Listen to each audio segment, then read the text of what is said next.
We're going to discuss a really significant subject today. Among the most significant subjects ever, I think. We're going to discuss signs that you are on the correct path today, or how to recognize when you're walking the correct path with God.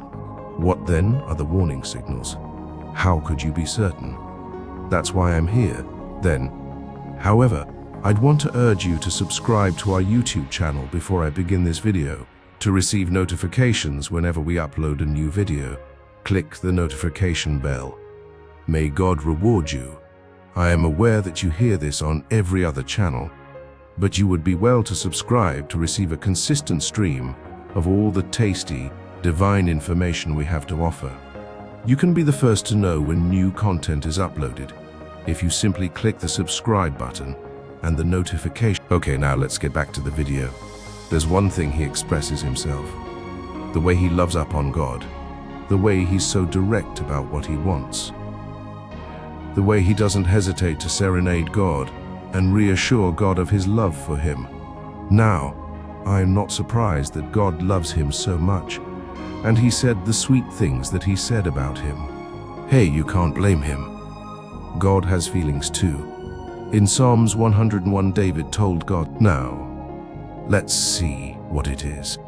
He said, "Lord, I will sing about your faithful love for me.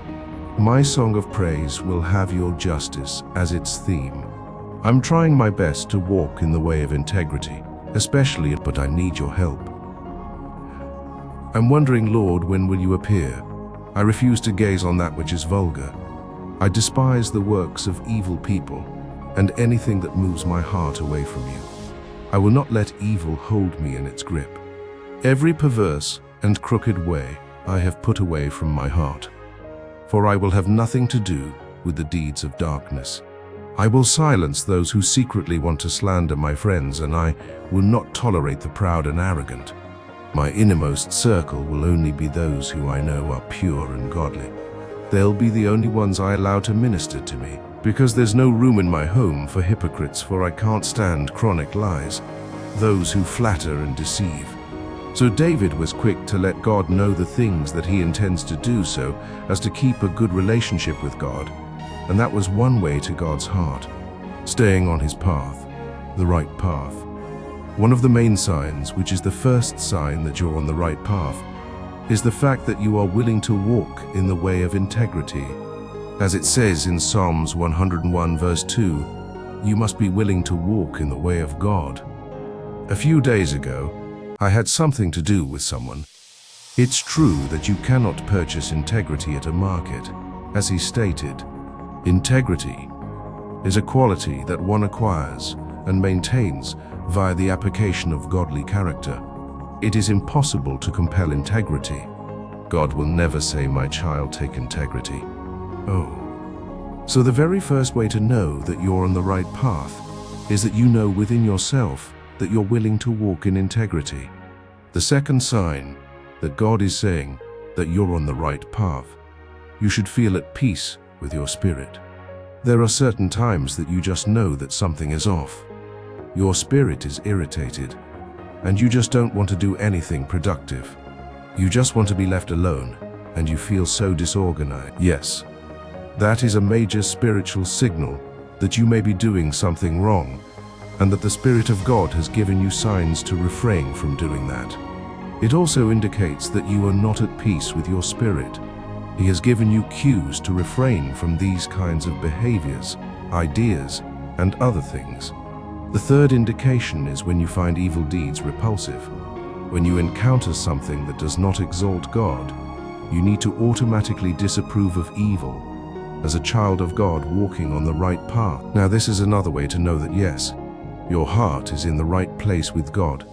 Psalms 101 verses 3, it says, "I refuse to gaze on that which is vulgar. I despise the works of evil people and anything that moves my heart away from you. I will not let evil hold me in its grip." Now David said, "Lord, I won't look at anything vulgar, anything that makes an explicit reference to sex or bodily functions, coarse and rude." He straight up despised evil, not because he was a man who was willing to walk in God's path, the right path. So another way to know that you're on the right path is when you begin to genuinely despise the works of evil. Another sign is when you do not want to do things that move your heart away from God.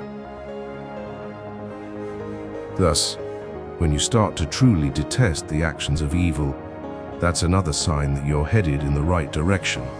Reluctance to engage in activities that cause you to become distant from God is another sign. When all you want to do is worship God, love Him, and do everything He says, you stop caring about yourself and start putting Him first. Yes, you want to please Him, but not for any personal gain. You, my dear buddy, are then in love with God. It shifts from Lord, please do this and that, to Lord, please tell me what I can do to help you. You want to obey all that God has commanded, not because it's convenient, but because you are devoted to Him. He continues on Psalms, saying, I refuse to gaze upon that which is vulgar. I hate the deeds of the wicked, and everything that makes me turn my back on you. I refuse to allow evil to possess me. Thus, examine the latter portion of this passage. It reads, I hate the works of evil people, and anything that makes me turn my back on you. This is now being offered up to God in its entirety. This is walking the correct path in God's eyes. The willingness to change your ways for God is the fifth sign. If you're willing to give up old habits and practices that don't make sense when it comes to God, that's another sign that you're walking the correct path. Every wicked and crooked way I have put away from my heart, because I will have nothing to do with the acts of darkness. According to Psalms 101, the things that God detests and wants you to avoid in order to improve yourself are the habits that a child of His should not have.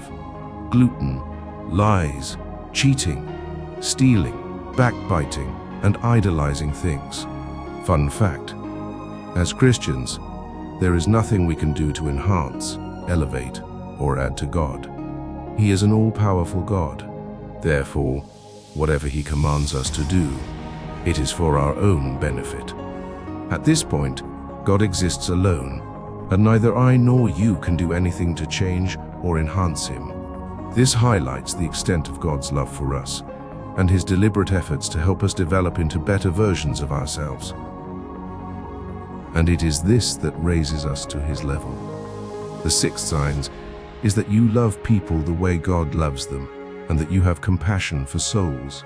Psalms 101:5 says, I will not tolerate the proud and arrogant, and I will silence those who secretly wish to slander my friends.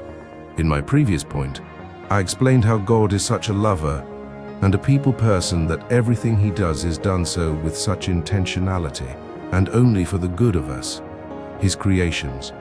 This is now another method of knowing that you are on God's correct path. Thus, you are compassionate and kind to everyone you meet, when you truly want to see people grow, and when you are a true friend who watches out for those around you. In order to maintain your aura's purity and alignment with God, you are aware of the people you associate with. This is not meant to refute the previous point. Rather, it is meant to highlight it. You don't have to allow people to taint your relationship with God because you love them. Your compassion for souls does not imply that you should allow those who continue to exhibit traits and viewpoints that are contrary to God's will to affect you. Thus, learn to shield your energy and love people even when you are far away. Make sure you have complete control over your thoughts and are resistant to influence before you let them in.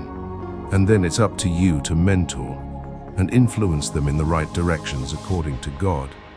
Now, King David declared in Psalms that the only people he will allow to minister to him are those in his inner circle, those whom he knows to be pure and godly. Therefore, you will only allow those with deep religious roots to have an influence on you. The people who are pure and godly, those who are in your innermost circle. The final signs is that you don't support sin among your friends and circle. Hypocrites have no place in my house, because I detest persistent liars who lie and flatter. Because bad communication taints good manners, The people you let into your inner circle should be holy and pure. Now, this is both a means of confirming that you are following God's path and a means of staying on it. We all know that bad communication taints good manners, so the people you let into your inner circle should be holy and pure. Additionally, there are two ways to be sure you're following God's path correctly. By doing this, you can stay on it. I sincerely hope that these points have been useful, and if you liked the video, please click the like button. If you've made it this far through the video and you haven't subscribed, please do so. Remember to turn on your notification button so you can be alerted as soon as we post new videos. You can also comment below with the topics you would like us to cover and your opinions on the subject at hand. May God reward you